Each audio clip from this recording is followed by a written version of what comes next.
Jones, and this is the Science and Numbers Forecasting the Stock Market Part 2.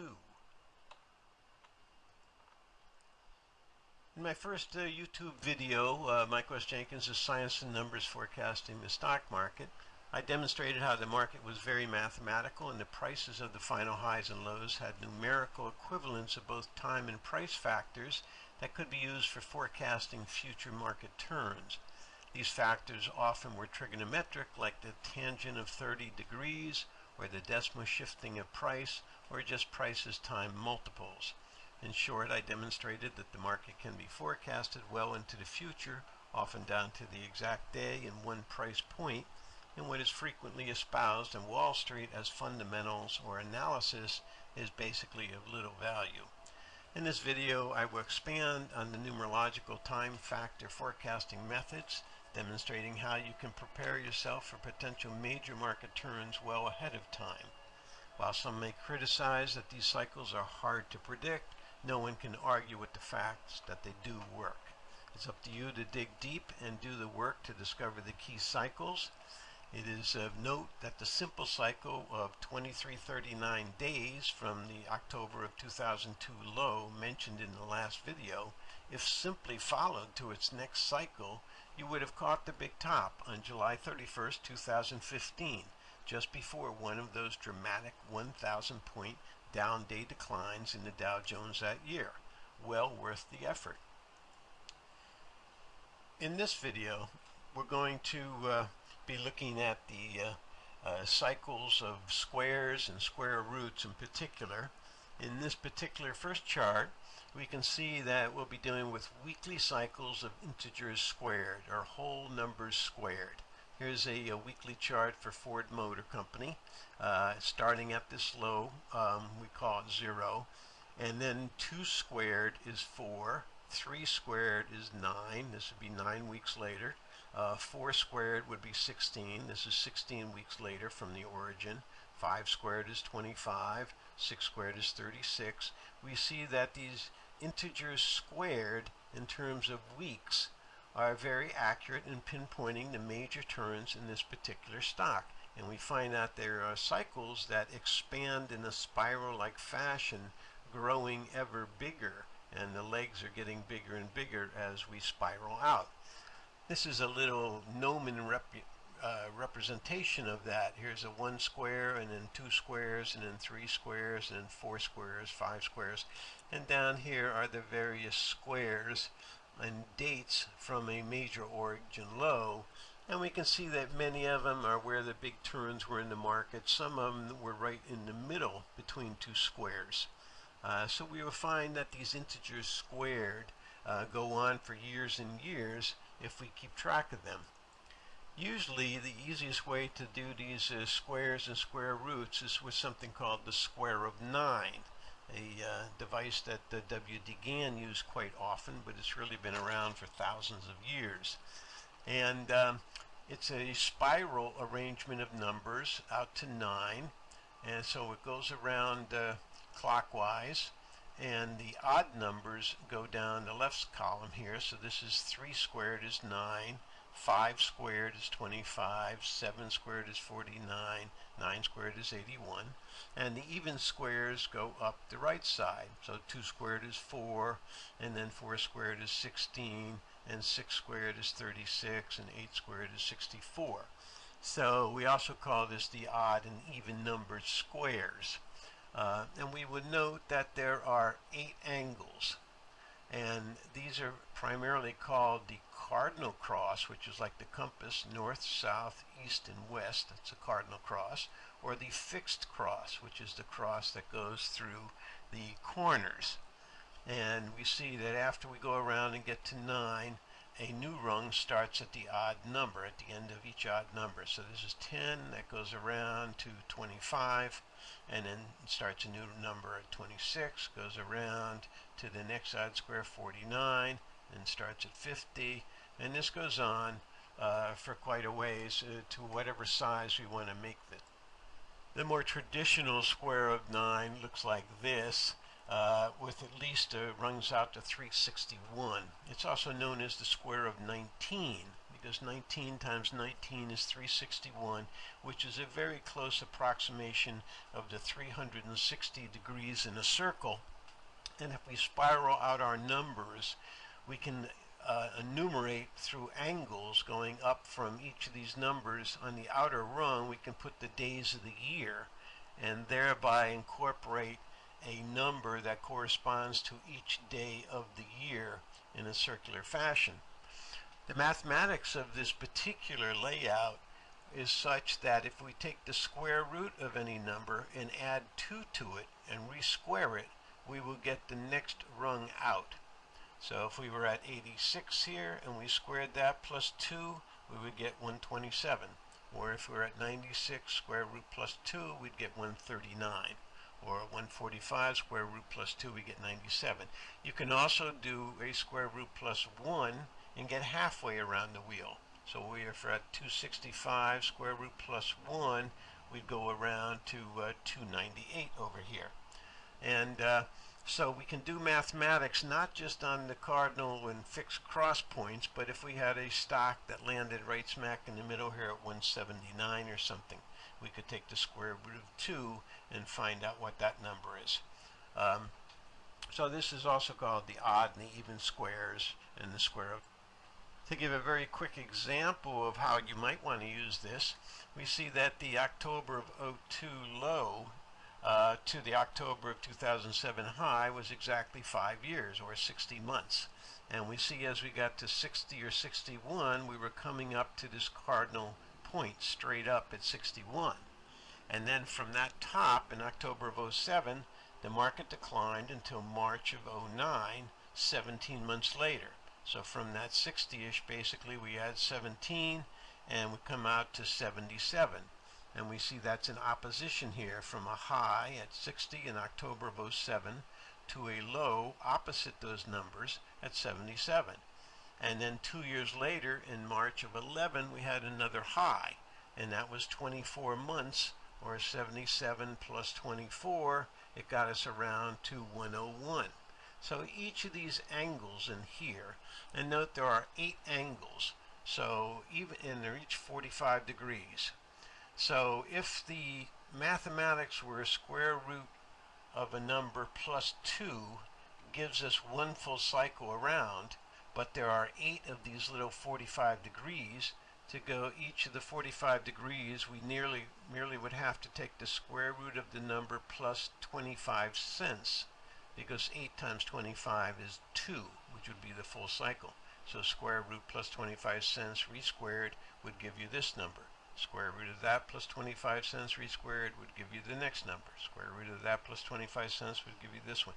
So this way we can take any number, any high or low on a stock, and immediately find its natural 45-degree resistance going around the wheel. Here we see the effect of that. From the October of 07 high, which was 60 months from the 02 low, the first big break point was 65 months later, and then 69 months, and then 73, and then 77. So we see in here from the 61, 65 was the next break point, then 69, then 73, then 77. And so we see a nice rhythm here in terms of months from a major high or low origin. Instead of using the square of 9, we can do this mechanically by hand. We can take, for instance, the low in March 6th of 2009, which is approximately 666. We can take the square root of that, 2580, plus 1, re-square it, and get 718. Now you would think, since this was a number, a price, when we increment it, this 718 would be a number too, but no, it's not. If you remember the first video I did, I told you how time and price alternate, and hidden in the price of the origin is a time factor. So this 718 is really a time factor. So from our origin date, if we add this increment of the square root of the price plus 1, we get a target of the time. So that comes out right here, and this is the high. We can follow this up and say, okay, if this was the square root of the low plus 1, we can then do the square root of the low plus 2, get 773 days, and that comes out to 418 to 11 right here. Then we can do the square root plus 3, 830 days, that comes out right here. The square root plus 4, 888 days, that comes right here. So we can see all the way from this one origin point, we are now pinpointing this reversal, this reversal, this reversal, and this reversal. So it's quite easy if you do the work to set up these cycles. You don't merely have to do this one. You can run cycles off this one and cycles off this one and cycles off this. It's just a question of getting yourself organized and keeping track of where these big cycles are coming from. On my website, I do give out a free square of 9 program that looks like this if you prefer to use the square of 9. Here's an actual live one. It's also square, I mentioned the square of 19 because that goes out to 361.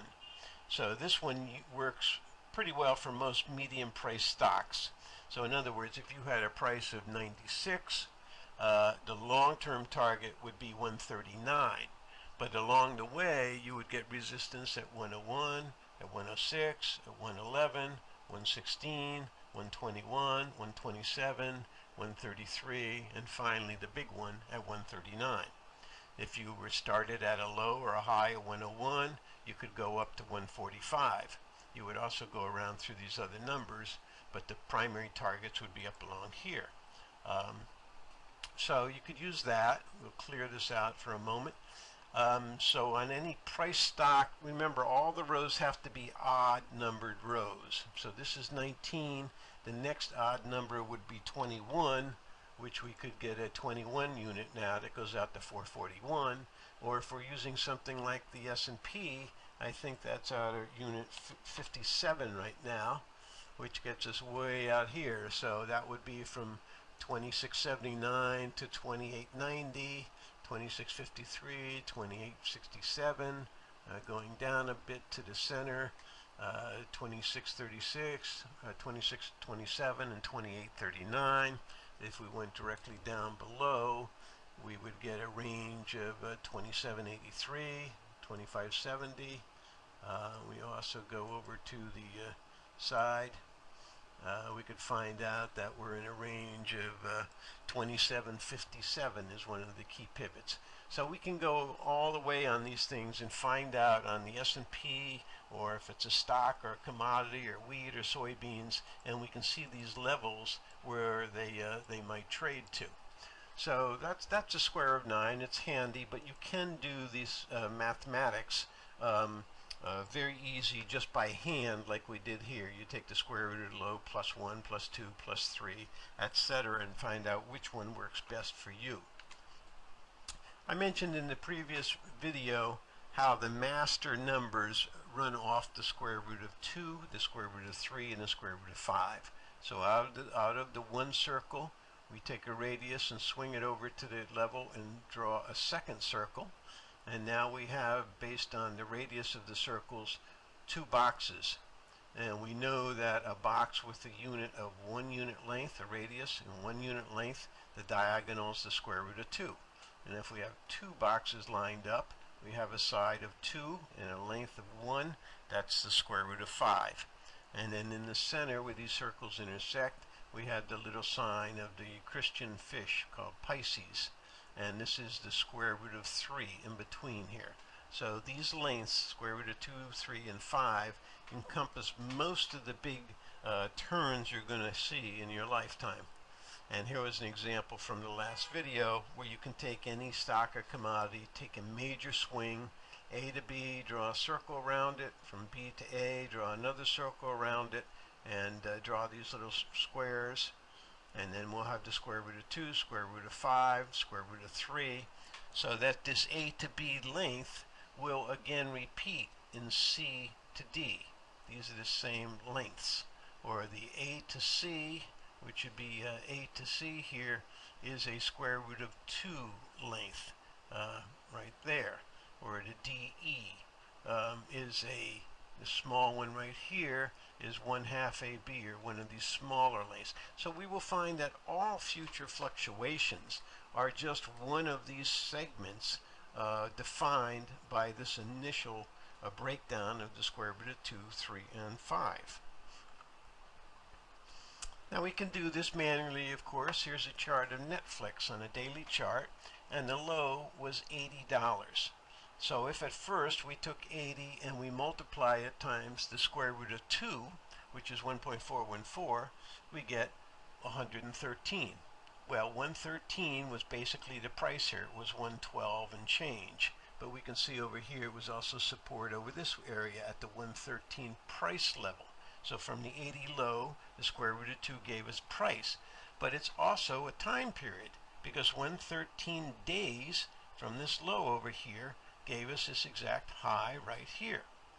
Now if we went back to that low and we did the square root of 3, 1.732 times our 80 low, it would be 138.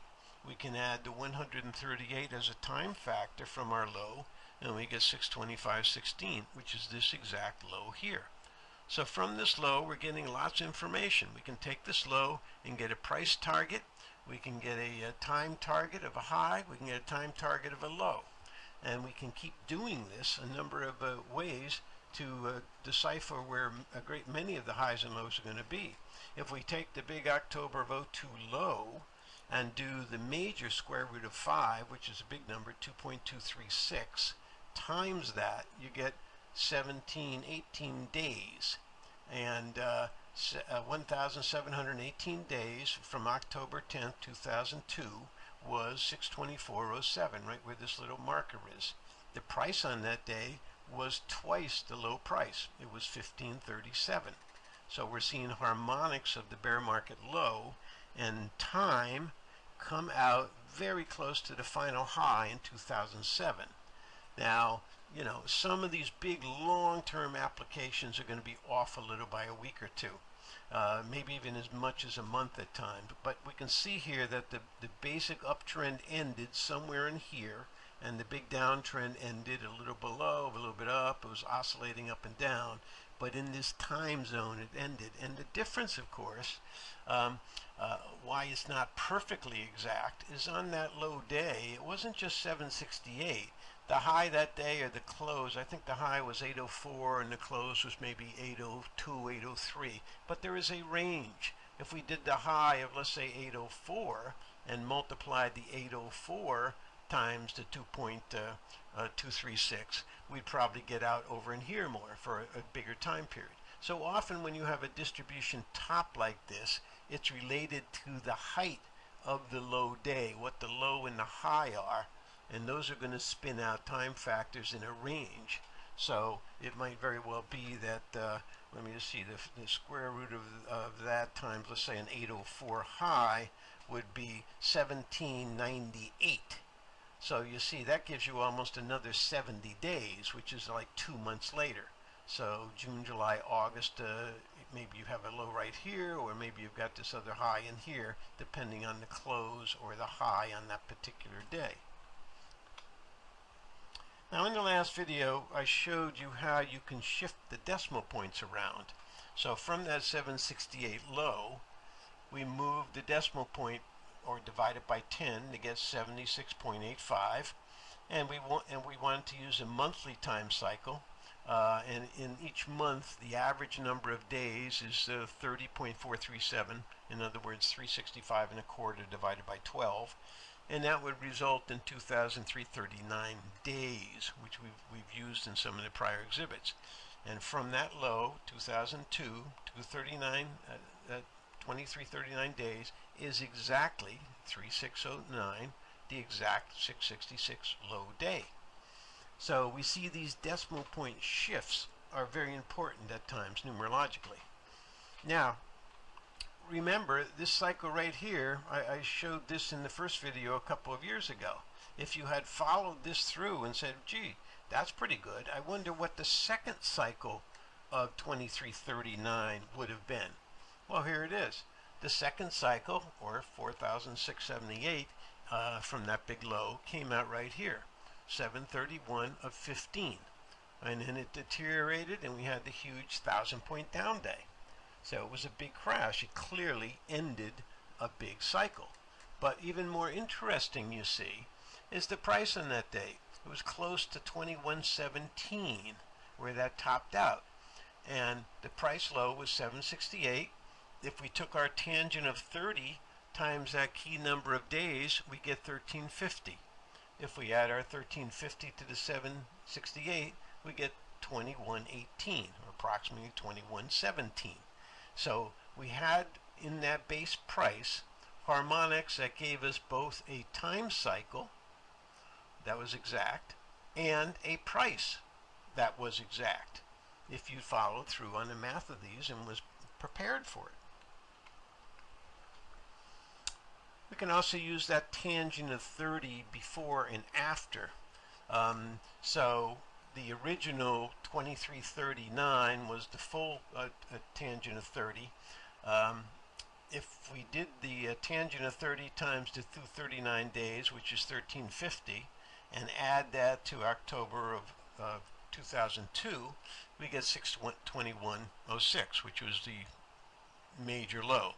Again, off by a couple of days early, and there was a double bottom over here, but it does show us somewhere right in this area is a major low, and as we just saw in the previous slide, the next one comes out in June of 07, where the next big top was going to be.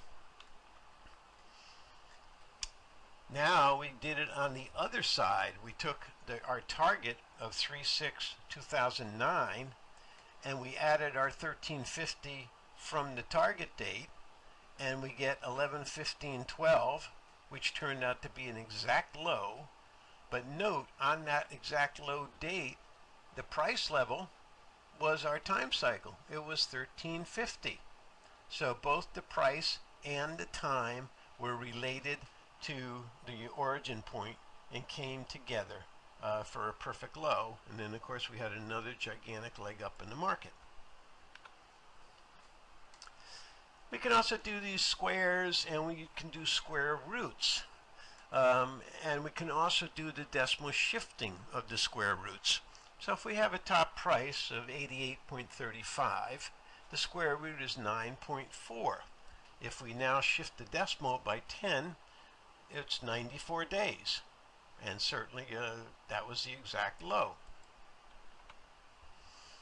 Here's one where we had a low at $33, but if we took the square root, which is 5.75, and multiplied it times 100, it gave us the exact length of the bull market, you know, a year and a half down the road, right to the day, and boom.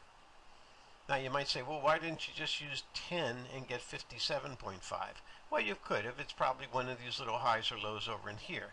But the methodology is to try them all. Try the 33 days, 10 times 33, try the square root, try 10 times the square root times 100. So all along the way, you're going to find you'll get a lot of these other little hits along the way, but you'll always be prepared for these great big ones when they come along. Now here I'm showing the low was 43 and the bull market high was in this whole area about a month, 430 to 450. And the reason you have these tops that are spread out over a month or so and not just a solid day is because of the range. That vertical bar on the low day might have been from 43 to 45. So I'm saying, let's say the high area was 45 and the low was 43. So then you would be squaring out times 100, 430 to 450, and you'd have a 20-day range where the top would be squaring out just like this bottom was. So often you take the more conservative approach. You say, okay, let me use the lowest low as 43 because that's going to come out first, and if it doesn't break but it starts going sideways, then we use the high price on that day and square that out, and at the end of that period we often get the big breakaway. We were using calendar days and we did some months before, but also trading bars work perfectly too. Here's Amazon. The top was 847. The square root is 29. If we go out 29 trading bars on a daily chart, it gives us right to the breakaway from the low. Another perfect call if you're doing options and things, knowing where the big turn is going to come. Here's the numerology shifts of the square root too. The top here on Tesla was 387. If we take the square root, we get 19.7. So we can either do 19 to 20 bars. This is 19 bars. If you round that up to 20, we're 1 bar closer here, right to this top. If we do it times 100, we get 197 bars, and that comes out right over in here. Now these things don't have to be the perfect final high or low, but they're going to give you good trades. You know, on Tesla here, I don't know what this drop was, 340 down to 307 or so. You're talking 30, 40 points on some of these little corrections. So they are quite significant, and you should keep track of them. Now, if you're uncertain, you can always check your forecast by going backwards. So let's say we were following this up and we thought over here was going to be a top. We haven't seen the future yet, but we think this might be a top. We're at a previous top over here. Maybe it's going to be a double top. If you remember in the first video, I told you the cycle rule that if you're at a final high or a low, the number that appears is the cycle length. So if this 268 price is going to be a top, it would be a cycle length, and we can go backwards that number, and we should find an origin high or low. Now in this case, it was a good low. Some might criticize and say, well, it broke down here, but this is where it comes a little art of chart reading and knowledge about the stock market. You had a big low right here, and then you had a double bottom here, and everybody jumped in, and probably one of the big trading houses ran the stops. You see there's 2 bars here where they just ran the stops, and then it immediately regained them, and then you had the gap up. So in theory, this was the low, even though technically Goldman or one of the big houses just ran the stops to get the inventory so they could take it up. But you should be able to check these things, you know, by going backwards. It works on anything, stocks, commodities, anything that's tradable. Here's August crude oil, and the top just the other day here was at 75. And if we thought that was going to be a top and we weren't sure, we can go backwards 75 bars. And here again, it's a little bit of art. You could say, well, why didn't it hit the exact low here or something? But we can see that there was a little downtrend here, and there was a triangle wedge forming, and on or about the 75 bars was definitely a change in trend breakout. So if you see some kind of a new force from a downtrend to suddenly an explosion, an uptrend, that is a cycle. So that would validate for you when the stock is at 75 and maybe drifting for the 3 or 4 days over it here. You might want to be encouraged to put on a short with a stop, knowing that there was going to be some dramatic reversal. And usually if this is a high, this is probably a low. So from a low to a high, you'd probably have a breakdown again. So in summary, we always use the integer additions to square roots. We take the square root of our number and we add 1 plus 2 plus 3 plus 4, and we re-square them to get time counts. These additions are interchangeable as time or price. So on the square of 9, we could look at the targets, you know, going from 96 to 136 straight up as a price, but it can also be a time factor. You also want to focus on the big square roots of 2, 3, and 5 because they occur most of the time. You can also try the tangent of 30 cycles as shown in the last video from the highs and lows, and take that price times the tangent of 30, which is one of the square roots of 3, remember. The tangent of 30 is 0.577, and 1 over 577 is the square root of 3, 1.732. So that is related to the square root of 3, 0.577.